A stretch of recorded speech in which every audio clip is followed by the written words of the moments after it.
Hi mga mahal, ang ating topic ngayon ay tanong ni Mars Menoro Nacionales from Facebook page. Ang tanong niya is, nasasarapan ka ba kapag sinisip-sip ang mani mo? Ayan. Ano ang tamang proseso? Hindi ko kasi alam kung nasasarapan pa rin kapag minsan kasi nanggigigil ako. Ayan. So, kailan daw niya malalaman ang aking sagot? So, ito na ang aking sagot, Mars. Sana nanonood ka ngayon. Okay?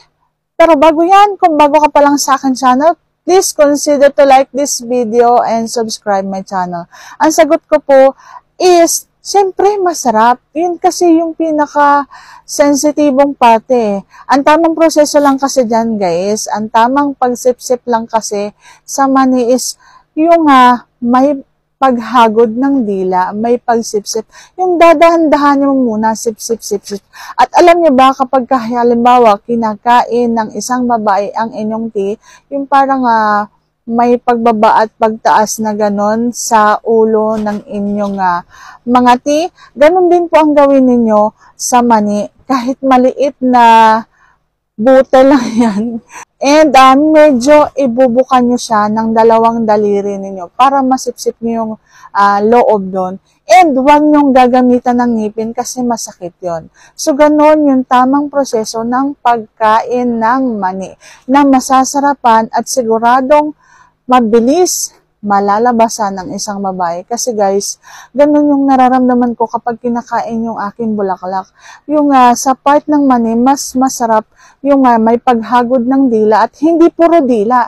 Kasi nakakakiliti lang yung puro dila, parang maiihi lang ako. Pero pag ginamitan ng pagsipsip, yung pagdila, pag-ikot at pagsipsip, tapos ang sipsip is parang katulad ng pagkain ng tea sa lalaki, yung pagganon, ganon. So, ganon yung masarap na pagkain sa mani. Yung masarap na pakiramdam para sa babae, yung parang may hinuhugot sa kaluluwa mo.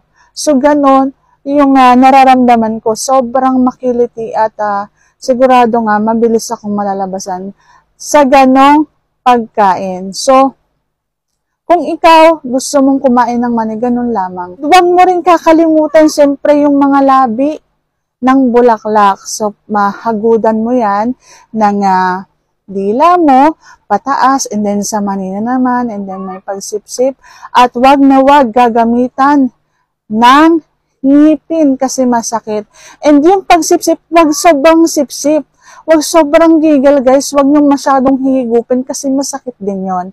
Okay, so tamang pagsipsip lamang, tamang pagbalansa sa inyong mga dila at huwag na huwag madadali ng inyong ngipin. At yung paghigop niyo guys, halimbawa, dadaanan niyo rin yung sa may butas. Huwag yung sobrang, akala mo hihigupin niyo na yung laman ng loob ng bulaklak. Huwag ganon. Okay guys, kung gusto niyo higupin yung nectar ng isang babae, so wag sobrang higop na akala mo kayo yung vacuum. Yung vacuum na madadala lahat ng kalooban. Ayan. So, hindi na masarap yung pagganon. Yung tamang pagsipsip lamang, yung tamang balanse sa lahat na wag mong masyadong panggigilan kasi ang panggigigil is hindi na nakakasarap, nakakasakit na habang tumatagal.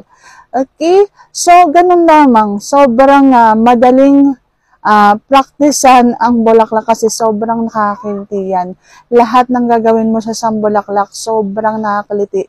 Lalo na kung dila at pagsipsip ang iyong gagamitin. At yan lamang aking masasagot for today's video.